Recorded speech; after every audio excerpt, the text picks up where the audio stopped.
Good morning and Assalamu alaikum. You're tuned into Inspire FM 105.1 FM. It's Friday, 17th of November, and the time has just gone 10 o'clock. Welcome to Mother's Planet, a show where there is always something to talk about in a beneficial and productive way. I'm your host, Neelum, and listeners, I have literally just ran to the studio this morning. It's one of those Friday mornings where I'm... Good morning and Assalamu alaikum. It's a Friday, actually, 10th of January, 2025, and the time has now just gone 10 o'clock. You are tuned into Inspire FM, and this is Mother's Planet. Listeners, I do apologise for the technical error that we had there. That was a previous show being aired, but today we are live, and I'm hoping that everyone is ready for the first show of this year. So I am your host, Neelum, and today in the studio I have my guest, Claire, with me this morning. Good morning, Claire. Good morning, Neelum. How are you? I'm good today. Cold, but good.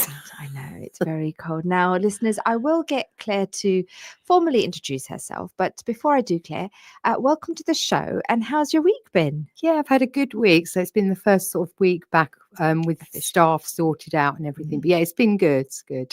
And did you have a nice break? I did, yeah. You're going to make us all very jealous with what you did over December time. Yes, so in December, I spent 3 weeks in the Caribbean. Wow.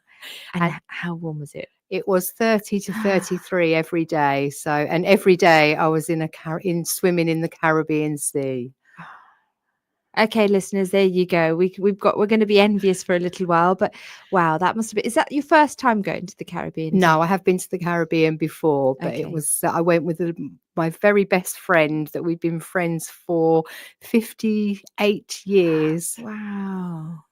Wow, that's friendship. It is. Oh, wow. And what a way to celebrate in the sun, in the sea. Yeah, and we always say we can never not be friends because we know too much about each other. That's true as well, yes. So, yes, it's a friendship that you have to stick with. Exactly. Yes. So, listeners, we are live on air, reaching out to all our listeners in Luton and surrounding areas through the airwaves at Inspire FM 105.1 FM. We can also be heard on TuneIn via the Inspire FM webpage. The show is also being aired streamed live on the Inspire FM Facebook page, where you must give the show a thumbs up and also can leave any comments or questions around today's topic. As always, I am taking in WhatsApp messages on the studio number 0779 481 822. Now, no show starts without me having a rant about the weather. So I have to have a little rant about the weather, but I also want to have a rant about the roadworks. I am so cross with the roadworks, but the weather, it's cold. I don't think we can say anything else about that. And it's just a bit more trickier in the morning because this week we've gone back to school. So I've had to give myself an extra 10 minutes to make sure I can de-ice the car and get the ice off the screen. So yes, it's just a bit more of a job in the morning. So that's that. But the roadworks, why don't they do them in the holidays? Exactly. It was crazy this morning. This morning was crazy. And the first day back to school, they had temporary lights on the road. And I said, why didn't they do this over the holidays? Why now when everyone's going back to school and work? So yeah, listeners, I'm very furious about this. So I don't think they time it very well. It just delays everything, doesn't it? And it's cold, so it's hard enough getting out the house that extra early and then to be stuck in traffic. So it's not very nice. So that's my rant there about the weather. I know it's been quite challenging having going back to school for myself because we had no routine over the holidays. We went to bed whenever we wanted and woke up whenever we wanted. So now it's hard to get back into that routine. So that alarm is never good. No, I think I've snoozed it far too many times in the morning. So yeah, it's very difficult trying to get back there. So listeners, in today's show, my guest and I will be talking about Women's Aid, a local support charity created to support women. Now, before we delve into a little bit more about this and I ask questions around this, I'd like Claire to please introduce herself and tell us a bit more about the charity as well, because I'm sure the listeners are more keen to hear your voice than mine. So Claire, please, without further ado, can I get you to introduce yourself? Thank you. So, thank you so much for inviting me and being able to be a voice for my charity that I work for. So, my name's Claire Holcomb, and I'm the service manager of Women's Aid in Luton. So, a little bit about myself: I'm a mother of two beautiful grown-up daughters, and I'm a grandmother Mm. of a beautiful grandson, aged 7, and Mm. I've got another grandchild on the way, Yay. due to be born in May. So, it's a very exciting year for my family this year. And I've been working at Women's Aid for 6 years now, over about 6.5 years now. So I've been working in Luton for a long time. Mhm. I've always working in the environment of violence against women and girls. So previously I've worked in London and in Hertfordshire and in Luton. I've had various roles in Luton. And my role is to oversee all the services that are at Women's Aid. So Women's Aid has been in Luton for 50 years, which Wow. is great that we've managed to sustain this service through the ups and downs of different governments and political pressures and financial Mm. pressures. But it's also really sad that a charity that supports women who are experiencing violence and abuse has to be there and still has to be there. But it's a great charity to work for. It was actually set up by a local lady 50 years ago, and the first refuge that was opened in Women's Aid was only the second refuge in the whole of the country. Wow. So there's a lot of historical things around Women's Aid in Luton, Mm. and it's been a very unusual, difficult journey for the charity, but it's the women that work there who always have such a passion against violence against women and girls that make our charity, and also the community around us in Luton, that they believe in us as a Mm. charity, and Luton Borough Council that fund the charity as well, Mm. and very many other organisations and community groups and individuals that see and support us and see Mm. what we're doing. Mm. So Women's Aid, what we do is we support women and children who are experiencing domestic abuse and violence. So we are a refuge charity, and we provide safe accommodation for women that need to flee the situation that they're in. Mm. So we manage 5 refuges, Wow. and Okay. 3 of those refuges are generic refuges for women and children, and one of the refuges is a complex needs refuge, and there's no children in that refuge, and the women that come there are, domestic abuse is what they present with, but they have other issues that they Mhm. need to deal with alongside that.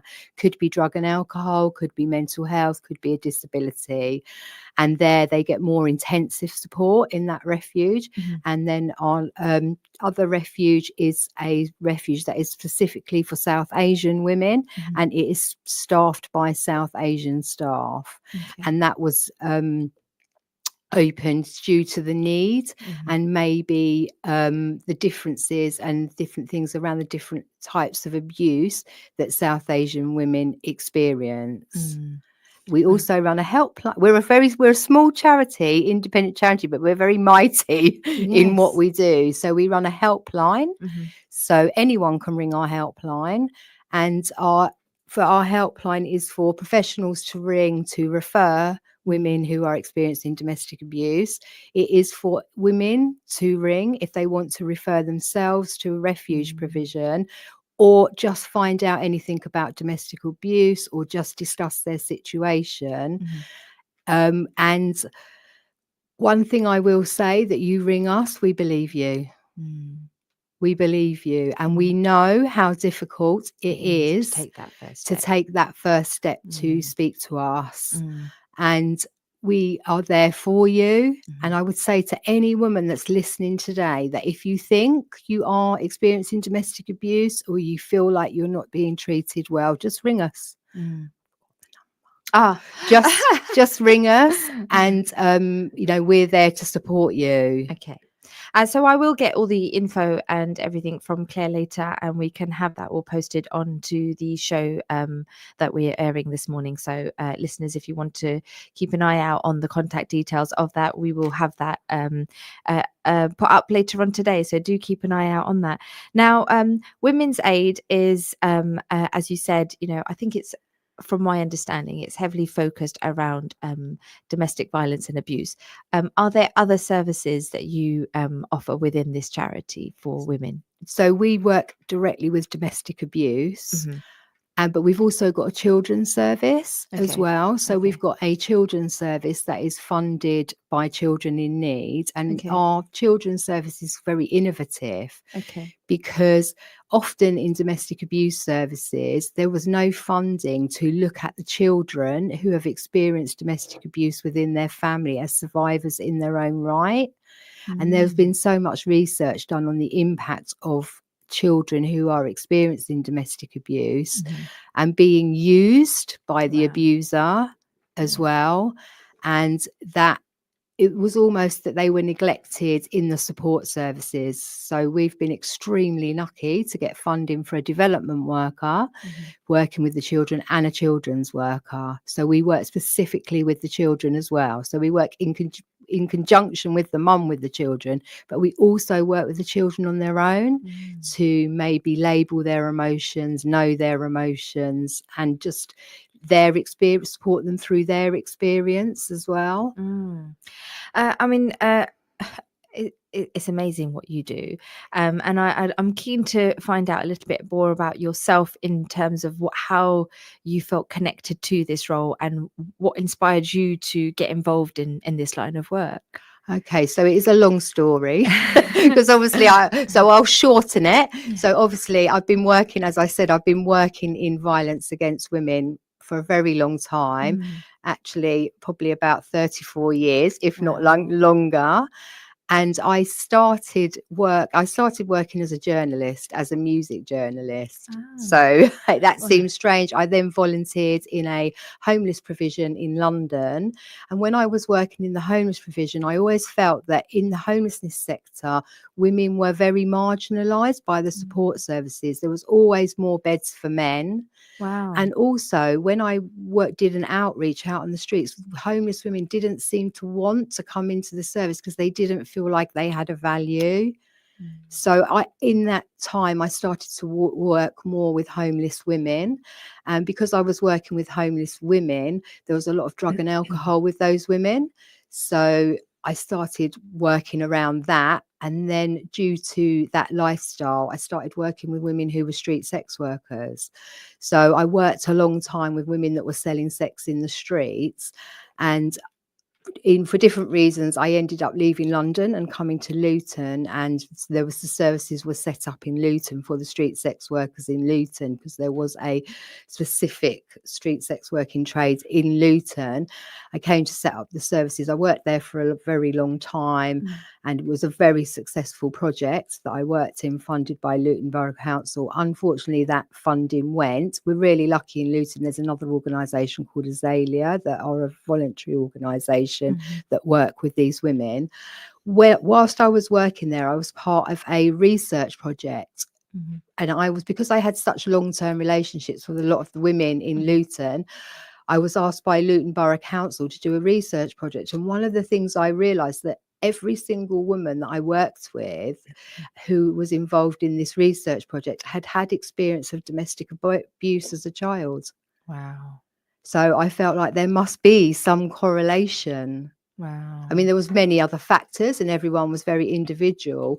And when I reflected on that, when I'd been working with this very vulnerable client group and these very vulnerable women, they'd all had experience of either domestic abuse as a child or in a relationship as an adult. So I'd done work with Women's Aid before. I've supported them. I'd done some training for them before. I'd been around them in their work. Mm. And an job opportunity came up and I jumped at that to go and work in Wow. Women's Aid. Yeah. So, and 6.5 years later, Here I'm you still are. there. Here you are. And, what an amazing journey that you've had. And, a great eye opener as well, seeing, I think a lot of us are in denial about, the realness of the world, of how women can suffer out there and not heard, So it's amazing that you've come so far and, you're still here supporting them. So, that's amazing. I'd like to know what keeps you motivated. That's a really difficult thing. What keeps me motivated is that I hate I hate that women don't have a voice. Yeah. So whatever role I've had, I've always tried to be a voice for women who are Mm, experiencing violence. mm, And I see so many developments forwards, and then it goes back, and then it goes forwards. yeah. And I think for me now, I don't do frontline work anymore. I manage the service. Yeah. And I think for me now, doing things like this, and I get great opportunities to go into the university and speak to students, to go into colleges and speak to students, and go into the community and speak to the various community groups, because Luton, as we all know, is such an amazingly diverse town. Yeah. I get that experience, and in that I get to be a voice for women, Mm, and I get to be able to women to know that there is support, and it's mm, that that keeps me going. And mm, also to be able to have the privilege to maybe share my many years of experience with the workers that I work with now and the young women that I mm, meet. And mm. I just love when I go and do talks and when I see young women fire up with Yeah.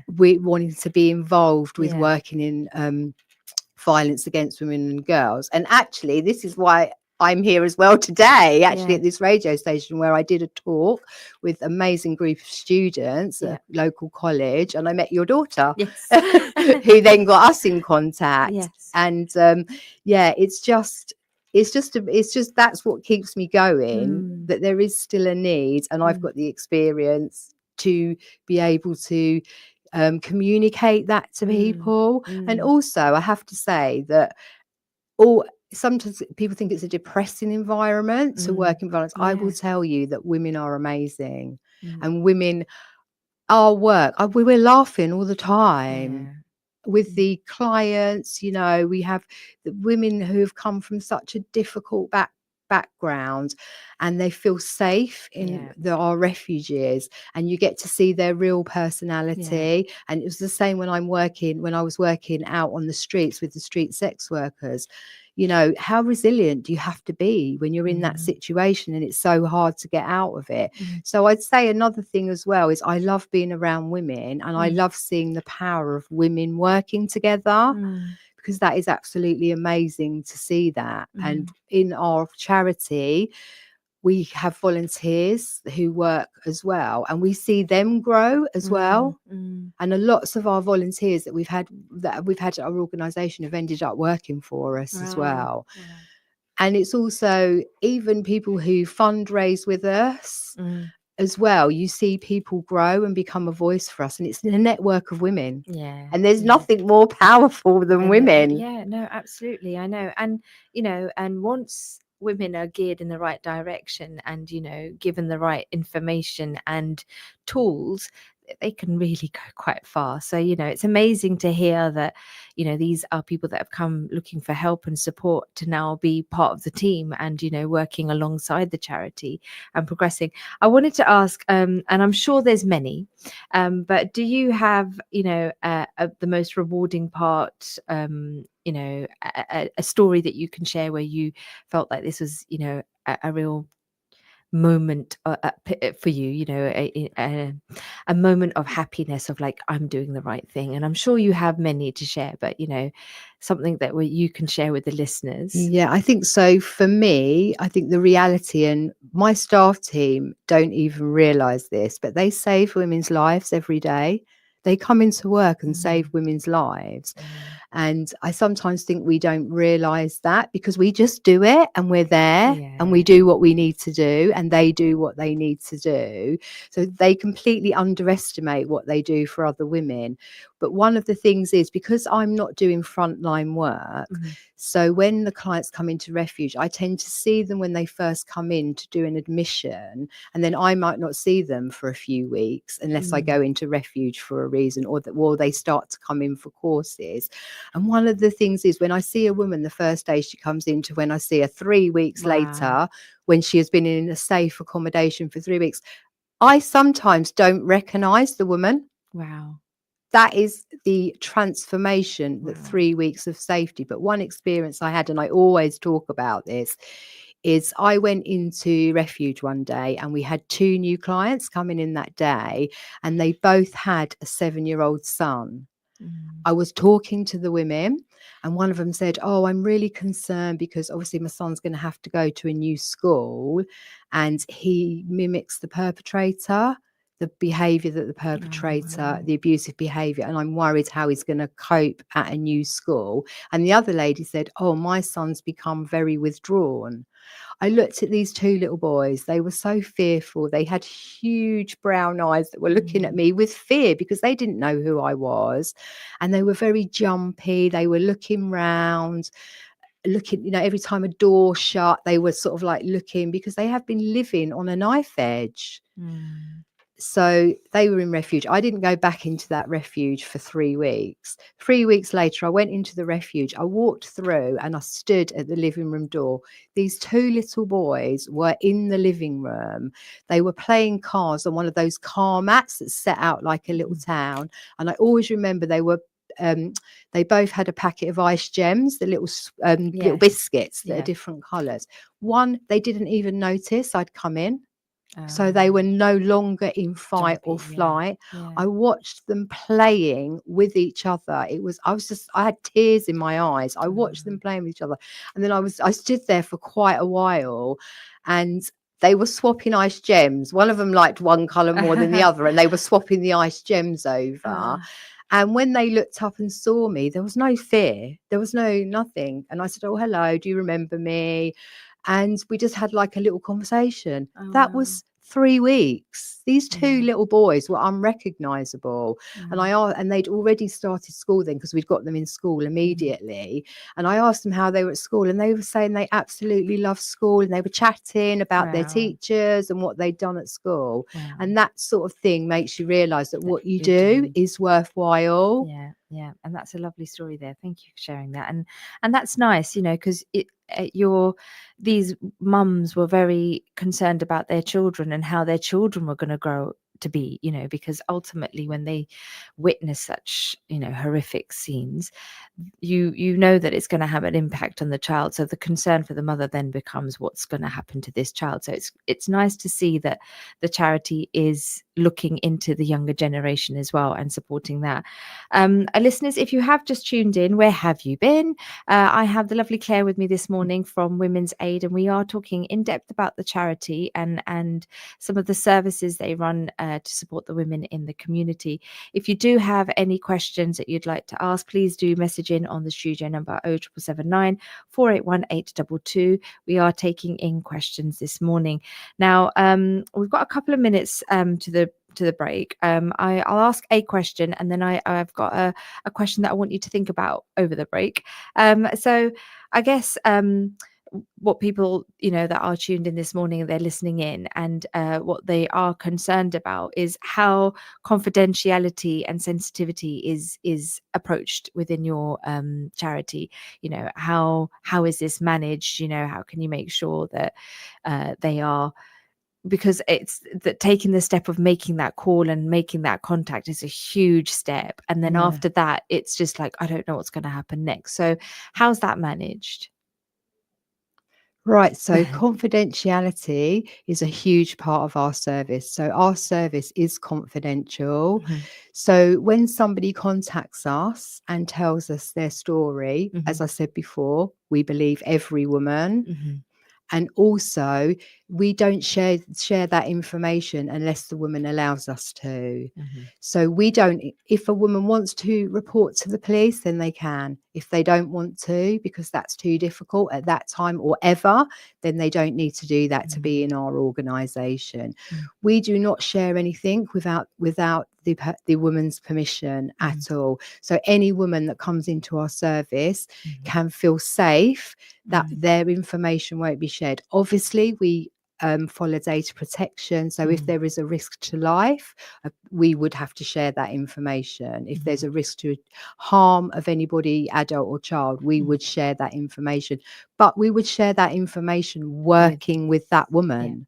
Yeah. So when you come into our service in any way, if it's the phone, if it's knocking on the door and coming in and drop-in, you can be rest assured that your information won't be shared. We don't share where the refuges are. We don't share you are accessing Yeah. our service. Right, thank you. Listeners, believe it or not, we are now actually heading over to a short commercial break.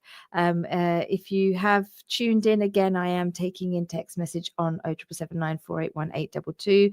And for now, you can go refill your hot brew, cold brew, whatever it is that you're having this morning. I'm hoping it's hot to brew.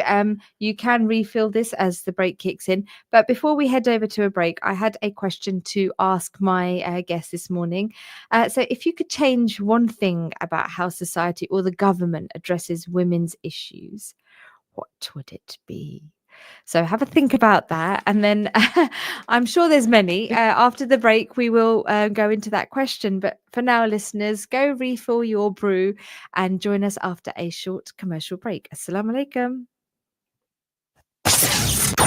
This program will continue after the break. Continue listening to Inspire FM. Inspire FM. Inspire 105.1 FM.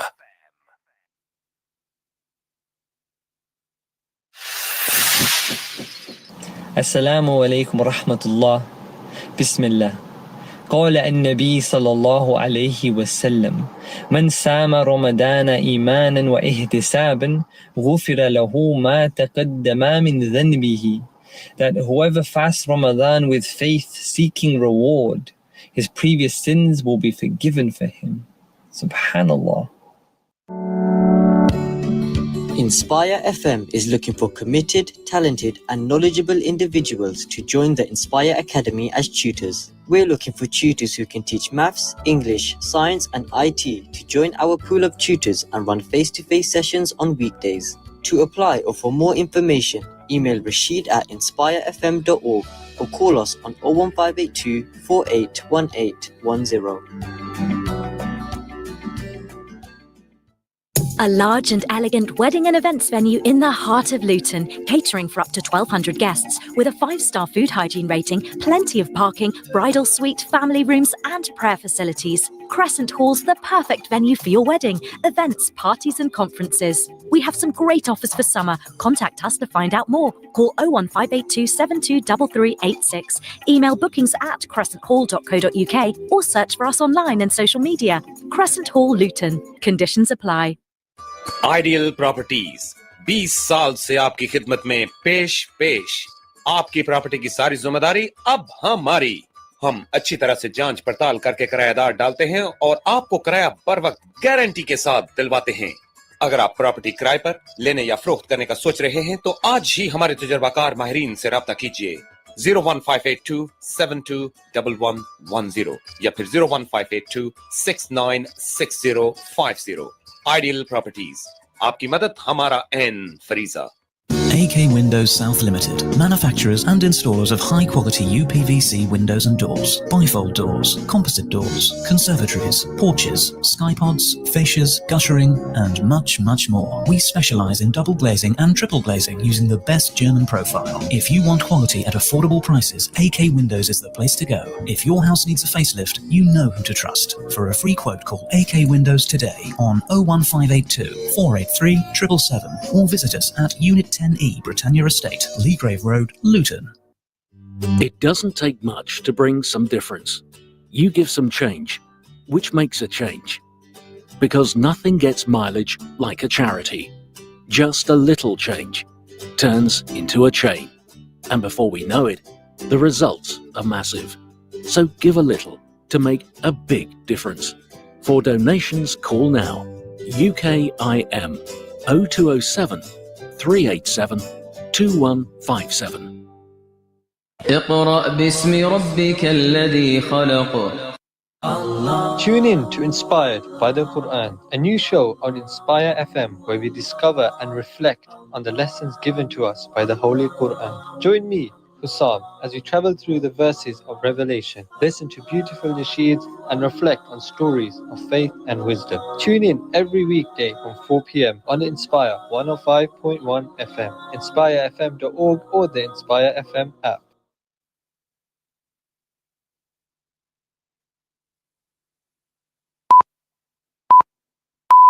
From the studios of Inspire FM, the time is now 10:30.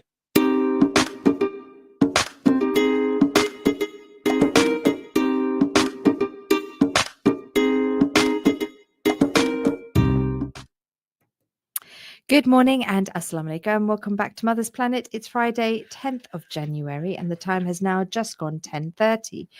Welcome to Mother's Planet. I am your host, Neelum, and this morning I am joined in the studio by Claire from Women's Aid. Now, in the show so far, we have been talking about Women's Aid, the support and services that they run. And just before the break, I asked which I didn't even give you a chance to think about, actually. we just started talking, and I don't think I gave her much chance to think about this question. But I did ask Claire if you could change one thing about how society or the government addresses women's issues, what would it be? So actually, this made me think of quite a funny story, because I was doing a conference in London, run by the Metropolitan Police, and somebody in the audience actually asked me what was my silver bullet against violence against women and girls. Well, obviously, it's a huge societal issue. It's around patriarchy and misogyny, and there's cultural things. There's so much. There would never be a silver bullet. But for some reason, I reacted very quickly, and I said to him, a curfew for all men at 8 o'clock in the evening, and we can go out and do what we want at that time. Yes. And actually, I've now recently found out that there's a series on television on Paramount that is about a curfew of men. So that might be something that we can all watch. But seriously, I do not have an issue with men. That's a reality. Yes. I absolutely hate abuse against anyone. Yes. And where someone is broken down and they lose their voice and they experience violence. I am not a man hater, which I have been accused of before. Certainly not. I've got some amazing men in my life, and I know amazing men, and we have amazing men that support our service as well. So, but with the government, that's a whole different ball game. So listening to women is something of survivors in a real way. So really listening and hearing about what they need, and actually putting money into women's services and seeing them as important as anything else. Whenever there is cuts in central government or local government, women's services always get cut. That is a reality. 5-6 years ago, there was over 1,000 refugees in the country. Now there's 232 women's refugees in the country. Where have they all gone? This country needs to value women, and it needs to value all women, disregard of ethnicity or anything. And that is what I'd say to the government. Start valuing women, and also look at all your systems. For example, the legal system, the justice system, any support systems. A lot of the things in them and the legislation was made many years ago, or based on legislation that was made by men. We need to change those things. You need to listen to the things in a women's journey, like how they're treated in the justice system around any issue, but around domestic abuse, because there's a lot of urban myths that the courts are all for the women, and that is not true. The structures in this society, our financial structures, our benefit structures, are really based on women staying in relationships, not leaving them when they're in a situation that they have to leave them to save their life, because domestic abuse always gets worse. It starts somewhere, but it always gets worse when women stay in it. And it's a journey into domestic abuse. And again, I'll just say again, if you are out there at this moment in time and you think that you are suffering from domestic abuse, and I'm not talking about someone hitting you, I'm not talking about violence, I'm talking about all types of abuse. Because it can be verbal, and and I think that's the one that's really misunderstood, because the minute people hear the term abuse, you think it has to be physical. It has to be where someone physically looks like they've been abused, and that's not the case. So we've had women who have contacted our service recently, and a woman that come into our service, women that are in their 60s and 70s, who actually believed that abuse was just if someone hit you. So they had been suffering domestic abuse throughout their marriages. And some of these marriages are like 30, 40, 50 years. And now it's really out there and people are understanding what domestic abuse is, which is great with social media and great with women's groups starting to get a voice for other women, that it's far reaching, that these women are realizing that they're in a situation that a lot of the women, one of the things is they've been made to believe that it's mental health and it's their mental health and their anxiety and their depression is causing their issues, when actually domestic abuse, obviously if you're in that relationship, causes anxiety and depression and various other things. So it's such a complex subject, but one of the things we are moving forward, we are definitely moving forward. We've got women who in government now, like Jess Phillips, who are a voice for us and really want and understand it. They really understand the complexities of domestic abuse, in how leaving it is so difficult, because I'm sure I often hear people say, why didn't she leave? And I would say, how was she able to leave? Yeah. There's so much. It's very complex. When people say hard to reach clients, no, what are the barriers in your service? So one of the things that Women's Aid is we try and break down barriers that there are to women who getting support from domestic abuse, which is why we opened our South Asian refuge, one reason, and also why we like to go out into the communities. We like our staff team reflects the communities that we work with, and also there's lots of things where domestic abuse is treated differently in different cultures, and we like what we aim to do is learn from those people, from the women that are in those communities and know and can tell us. And that's what I love. And one of the things, I think I mentioned it to you, that one year we had 134 languages spoken by service users that have used our refuge. Again, if English is not your first language, that is literally no problem. We've got staff who speak various languages, but we've also got interpreters on the phone, so we can speak to you on the phone. So never let that be a barrier. I was just going to ask that question about how you cater for, obviously a lot of the women may come to the charity with similar needs, but have similar issues but have different needs, and language being one of them. So that's amazing that you have that facility where you can, doesn't matter what language you speak, you'll find a language interpreter. And we love Google Translate. Yes, I know. I was just going to say Google Translate's got really far as well. I've gone abroad and I've had that on my phone, and it's got me places. So it's there's a lot of tools available now for the language aspect of it as well. But there's a lot of charities out there, and there are a few, many, but now in the whole country, there's only a few now that we're left with, a couple of hundred. What makes Women's Aid different, and how do you think that your approach is unique? So I think what makes us different is that we're part of our local community. We are really part of our local community, and also as far as we can, and we have a lot of we try and break down barriers. We are completely client-led, and we look at what stops women accessing services and try and take those barriers away for women accessing our service to the best that we can. Obviously, we're restricted by funding streams and by funders, but we're quite vocal, and we'll stand up, and we will stand up for violence against women as a whole. We'll stand up for violence against women locally, and we'll stand up for violence against women for an individual woman. We'll always be a voice for an individual woman. I mean, my staff team more than go the extra mile. And if services aren't treating someone well, or they aren't doing what they should be doing, we will be a voice for them, and we'll walk with these women. But we also enjoy being with the women, and we also put on activities. We're not all serious and doom and gloom. We do a lot of social activities with the women, and we encourage the women to build relationships within themselves and support each other as well.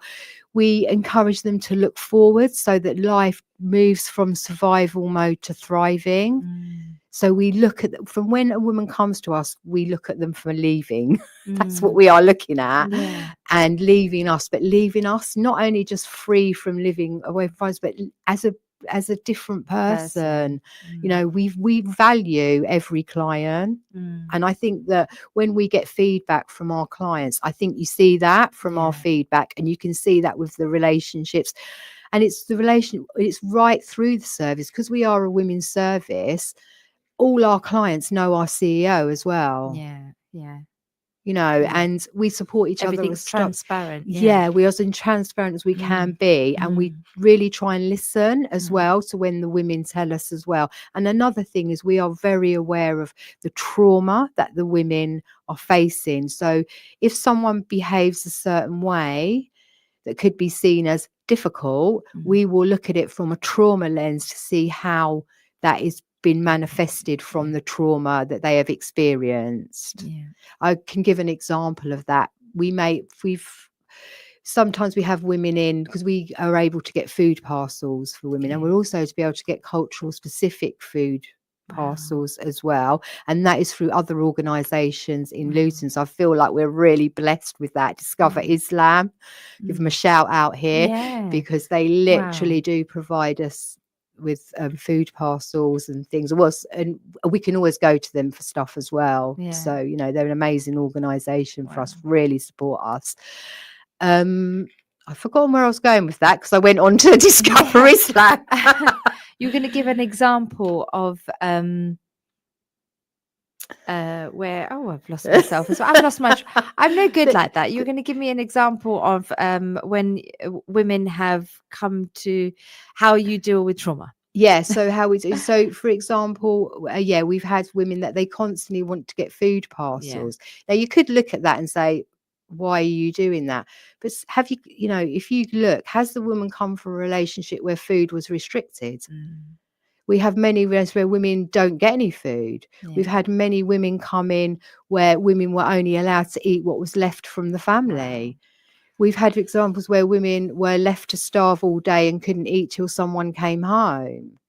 So when there's food available to you, that is a natural reaction to hoard that food. So, you know, it's looking at why someone does something. Yeah, and I you kind of touched on it with them giving Discover Islam a shout out.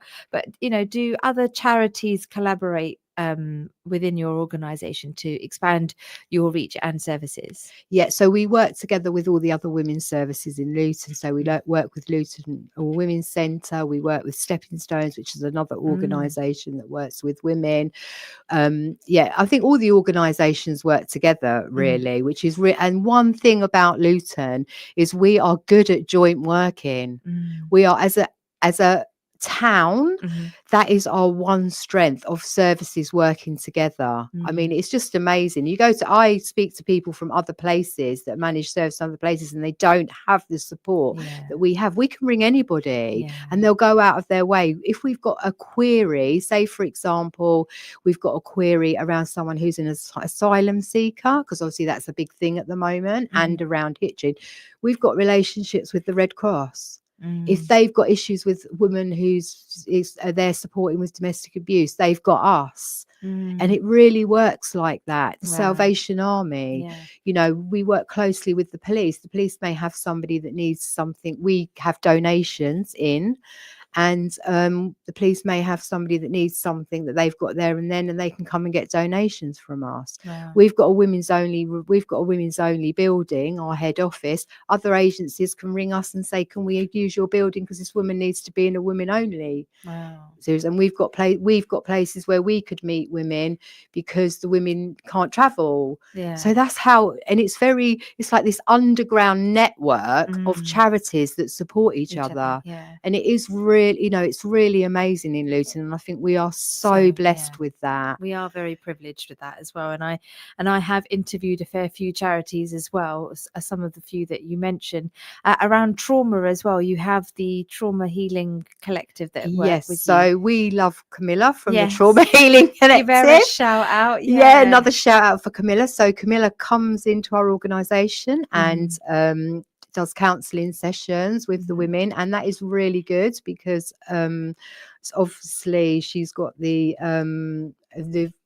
Islamic view Yeah. on that. Yeah. So that is really good. Although she will work with all women, Mhm. she does group work as well with Mm. our women based on trauma. Mm. And she's actually going to do some work with our staff as well. Wow. Because obviously you have to realize that when you're working with trauma, there is such a thing as trauma transference. So when staff are working with trauma, Yes. it impacts on us. Yes. Also, we're working with women that we don't want to see going through the things. Mm. Some people, our staff may have experienced those things, volunteers may have experienced those things themselves. So we need to look after our staff as well. And and that's a journey, because when I started working in this all those years ago, the word trauma was never, we didn't know about it. We didn't know the impact of working with women who'd experienced violence at all. And people when we started working, we've paid the price for that in our mental health and our physical health. But now obviously it's so much more out there in the open, but services need to support their volunteers and staff as well with trauma. And you've taken that question right out of my mouth there, because I was just going to ask, working in the environment that you are working in, it's a challenging role. You are facing, different needs of the women, and sometimes it's quite hard to get emotionally detached from some of the things. Like you hear something and I know I'm that kind of person. If somebody came and told me that they just wanted to offload, but for me, I would see it as like, right, I need to try and find a way to resolve this situation for this person and help them to the best of my ability.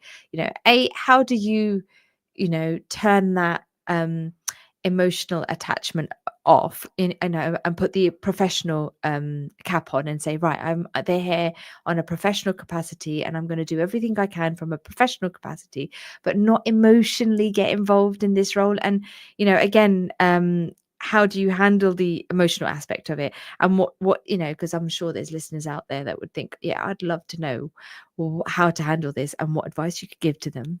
Right, so the advice is, this is my thing.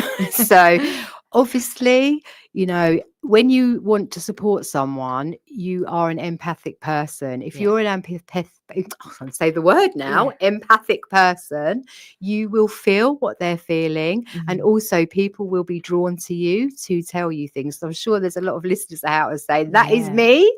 People are drawn to me. One thing I would always say, that everybody is on their own journey. Everybody is their own journey, and you are a part of that journey, but they are on their own journey. So to look after yourself, you need to put boundaries in there. I think another thing is, I would say there's two words: helping someone and supporting someone. Helping someone is often doing it for them. It's either doing the practical things for them or the thinking for them, thinking what they should do. One, that's your opinion and based on your experience. So that is not necessarily a positive thing, helping somebody. Though I really understand that, because you want to jump in and you don't want someone to feel the pain. But also you disempower someone when you help them, because they need to build resilience and skills to move forward without you. And without you being around. So to support somebody, that's a whole different thing. That is what we do in our organization. To support someone, you listen to them and you believe them. As I said many times, that is very important. You listen to them and you believe them. You actually really hear what they're saying. So give them someone, especially around domestic abuse, will have had their voice taken away. So hearing them is huge. And then you ask them what they want you to do, and you do that rather than what you think. If you're working in the environment, obviously if you get burnt out and you're helping and you're doing all sorts of things, you are not going to be able to help many people for very long. And also your responsibility is to you. Your self-care is for you to do. So the one person that you're responsible for is yourself. And you have to always remember that in all aspects of your life. So you have to look at, who am I and who is somebody else? And you have to look at what you can do and what you can't. If someone comes to you support, look at the support services. You could maybe ring support services relevant, whether it's domestic abuse or anything, and say, what support can you give? So you can give that person information. But ultimately it's their journey and their decision. As a worker, you're not as important to them as you think, because you Yes. are part of their journey. Yeah. And your success in life isn't about helping somebody else. Yeah. And self-care is huge. And the one thing about self-care, the word self-care is self. You need to do it. People can put things around you, organizations who you work for can put things around you, but you need to make a decision to look after yourself. And as women, we do find that difficult because we're programmed to put everyone else first. But you can be around for your families and your partners and your friends and your extended families and anybody that you're supporting with any issues that they may have, if you are well and healthy physically and mentally. Now, I know it's difficult to find the time, but you need to look at what makes you feel good. Some people are introverts, so being time on their own builds them up. And some people are extroverts that being with other people. Look at what builds you up. Start to take notice of what builds you up and when you feel good. And even if you only do it for 5 minutes a day, that's progress. Yes. So take some time out, and actually your families will learn they'll see it as a positive thing, and it's a positive thing because you're role modeling to them how to look after yourself, and never be frightened to say, I'm overwhelmed. It's too much. I always personally know when I'm overwhelmed because I will lose my car keys and my phone constantly. And when I know I start losing my car keys and my phone, I know that I'm getting overwhelmed and I need to address that. So, anyone that's out here listening, self-care it's really important. So Claire, I'm sorry to interrupt you, but we have had a message come through. Assalamu alaikum, lovely program as always, mashallah. I've loved hearing Claire, and you can really feel her passion, and it's warmed my heart listening to her this morning. Thank you. Thank you so much for bringing her on, and thank you for the amazing work you and your colleagues do. I'd love to work for a women's charity once my kids are a bit older. Can someone do voluntary work? What kind of skills would one need? Now, that's one question that I had set aside here.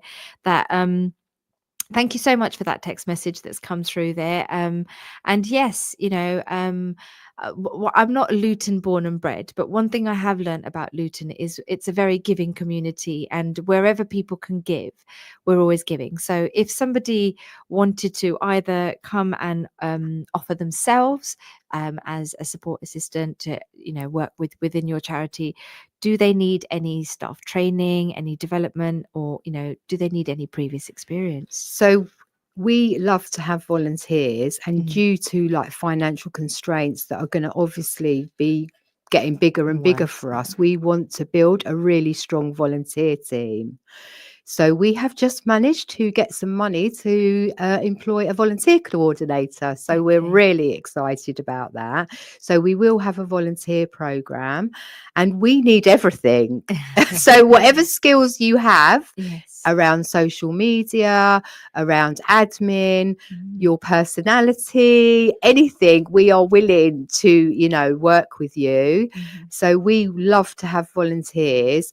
We don't expect you to have experience as you come in as a volunteer. We will train you up and we will look at what you want to do, because sometimes people think they may want to work one-to-one with women who've experienced violence and domestic abuse, and then when they get in, that isn't what they want to do. So we look at, again, it's the same as we work with women. We look at our volunteers and we ask them to fill out an application form, and we do need references, and you would need to do a DBS check.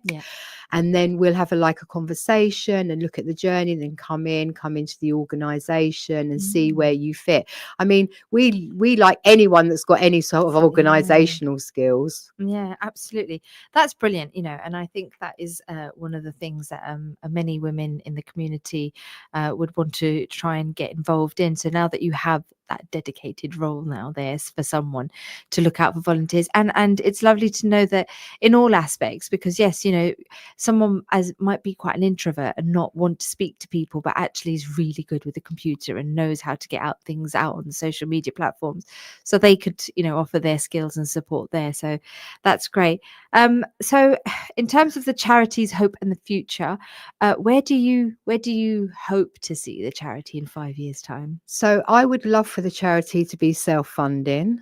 So we weren't relying on Mm. charities or grants and things, not charities that we work with. So we weren't relying on for grants and having to do bids and things like that, whatever that looks like. So my dream is I'd love us to have a charity shop, because I feel like we could make money from that. But I also feel that we could give women opportunities to get work experience, and there'd be a lot of volunteering around that. And we could give women that come into the refuge work experience working in that as well. So that's one of my dreams. And another dream is to have specific refuges for certain women. So we've got the South Asian Women's Refuge, and then we've got the Women's Refuge for 20 seconds, complex yeah, needs. I'd sorry. also like to have, for example, a refuge for women, older women, because it'd be easier for them to be together. Women who were deaf, women who had sight issues. That's my dream, a refuge for everybody. Oh, thank you so much, Claire, for your time this morning. We've now come to the end of the show, and I really appreciate all your support this morning and all the listeners as well. Have a The blessed Prophet Friday. ﷺ said, on the day of resurrection, my